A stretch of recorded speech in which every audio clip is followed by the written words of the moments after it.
اعزاز ہیں ان سب کے لیے، اور علی سجاد صاحب، آغا ایرانی گیری اور اس چلے امام رضا کے کوئی خدمت گزار ہے اور جن کا نام حسن ہے، وہ بھی علی ہیں، انہیں بھی ایک مرض نے گھیرا ہے، ان کے لیے اور سب کے لیے دعا ہے کہ وہ تو پہلے بیمار کربلا شہزادی فاطمہ صغریٰ جزا عطا فرمائے۔ اللہ داران حسین، آپ ایک ایسے امام کی بارگاہ کے قرب و جوار میں بیٹھے ہیں کہ جہاں خود اس امام کی شہادت کی شب ہے جس کا یہ چلہ ہے۔ ہمارے 8ویں امام، آنے والی صبح امام کے لیے بڑی قیامت کی صبح بن کے آئی کہ ایک مرتبہ اور فاطمہ کا گھر اجڑ گیا۔ ظالم نے، غامون نے امام کو بلا کر انگور میں زہر دے دیا، اور امام اس کے بعد جب گھر آئے ہیں تو یہ عالم تھا کہ حجرے میں امام بستر ہٹا کر خاک پہ ایڑیاں رگڑ رہے تھے۔ جناب ابو سلط نے دیکھا کہ امام خاک پہ تڑپ رہے ہیں تو آ کے پوچھا کہ مولا، لوگ تو ایسے وقت پر بستر اور فرش چاہتے ہیں اور آپ ہٹا کے خاک پہ تڑپ رہے ہیں۔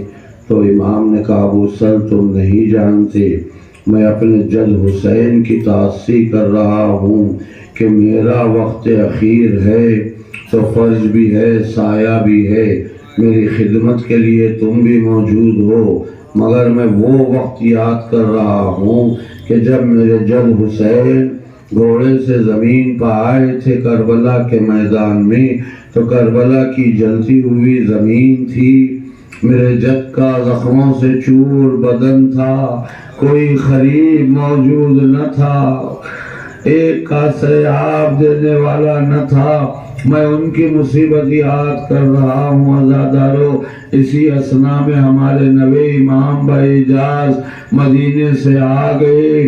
جیسے ہی بیٹے کو دیکھا، کم سنی کا عالم ہے، 6-7 برس کا سن ہے نوے امام کا۔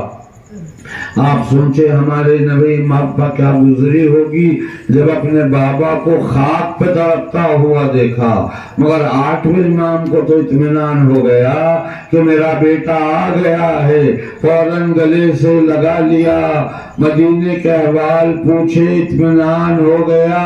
آرام سے امام نے وصیتیں کی اور اس کے بعد بیٹے کے چہرے کو دیکھ کے کہا، السلام علیکم یا اہل بیت النبوہ و معادن الرسالہ۔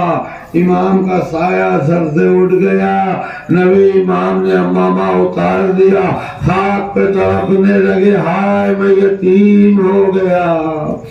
پھر امام کے کام چونکہ امام ہی انجام دیتا ہے، اسی لیے نبی امام نے اپنے ہاتھوں سے اپنے بابا کو غسل بھی دیا، کفن بھی پہنایا، نماز بھی پڑھی، اور امام کا جنازہ چاہنے والے اٹھا کے لے گئے بڑی شان سے، چونکہ چاہنے والے موجود تھے۔ آج جہاں مزار ہے وہاں امام کو دفن کر دیا گیا۔ شہر میں سوگ کا اعلان ہو گیا کہ 8 دن تک امام کا سوگ منایا جائے گا۔ پورے ملک میں خبر عام ہو گئی، ہر طرف ماتم ہونے لگا۔ یہی اہل بیت کے گھرانے کی خصوصیت ہے کہ ہمیں موقع بموقع جو بات یاد آتی ہے، آپ مسلسل کربلا کی بہن کا ذکر سن رہے ہیں۔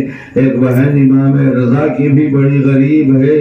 آپ جانتے ہیں کہ جب یہ شہزادی معصومہ خم مدینے سے چلی اپنے بھائی سے ملاقات کے لیے، تو شہر خم میں جب شہزادی کی سواری پہنچی تو شہزادی نے دیکھا کہ پورا شہر ماتم کر رہا ہے، ہر طرف سیاہ پرچم بلند ہیں، سیاہ پردے پڑے ہوئے ہیں، لوگ سیاہ پوش ہیں اور ماتم کر رہے ہیں۔ تو یہ تو چاہنے والوں کا شہر تھا۔ شہزادی کا دل بے چین ہو گیا کہ اتنے بڑے پیمانے پر کس کا ماتم ہو رہا ہے۔ سواری رکوائی، ہماری بٹھائی گئی تو کنیز کو بھیجا جا کے یہ معلوم کرو کہ یہ کس کا ماتم ہو رہا ہے۔ ان سے کہنا امام رضا کی بہن آئی ہے اور وہ پوچھ رہی ہے۔ عزاداروں جب کنیز نے آ کے ان کے درمیان پوچھا کہ شہزادی آئی ہے 8ویں امام کی بہن، وہ پوچھ رہی ہے کہ کس کا ماتم ہو رہا ہے۔ عزاداروں وہ شہر آج بھی علم کا مرکز ہے، اس وقت بھی مرکز علم تھا، علماء موجود تھے۔ اب علماء میں یہ تشویش ہوئی کہ اللہ، ایک بہن کو یہ خبر کیسے دی جائے کہ آپ جس بھائی سے ملنے کے لیے آئی تھی وہ اب اس دنیا میں نہیں رہا ہے۔ عزاداروں جہاں انسانیت ہوتی ہے وہاں بری خبر دینے کے لیے سوچا جاتا ہے، مگر ہائے وہ کربلا کی بہن جو دیکھ رہی تھی کبھی بھائی کو جلتی زمین پہ تڑپتا ہوا، کبھی انہوں کے نیزے پر سر دیکھا۔ علماء نے طے کیا، کچھ علماء منتخب ہوئے، شہزادی کی سواری کے اطراف جا کے دو زانو ہو کے بیٹھ گئے اور بڑے ادب سے معروضہ کیا ہاتھوں کو جوڑ کر کہ شہزادی، آپ جس بھائی سے ملنے کے لیے آئی تھی وہ اب اس دنیا میں نہ رہا، ان کا سایہ سر سے اڑ گیا ہے، یہ انہی کا ماتم ہو رہا ہے۔ تو شہزادی اتنا روئی 8 دن تک ماتم کیا۔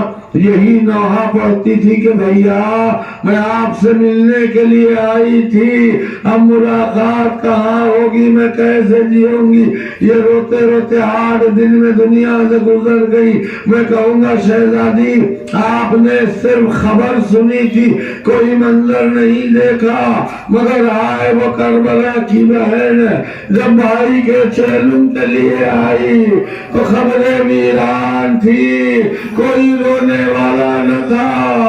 علی کی بیٹی بھائی کی قبر سے لپٹ کے کہہ رہی تھی ماں جائے یہ زینب آئی ہے، اے حسین وعدے پورے ہو گئے، ہمیں درباروں میں بازاروں میں لے جایا گیا۔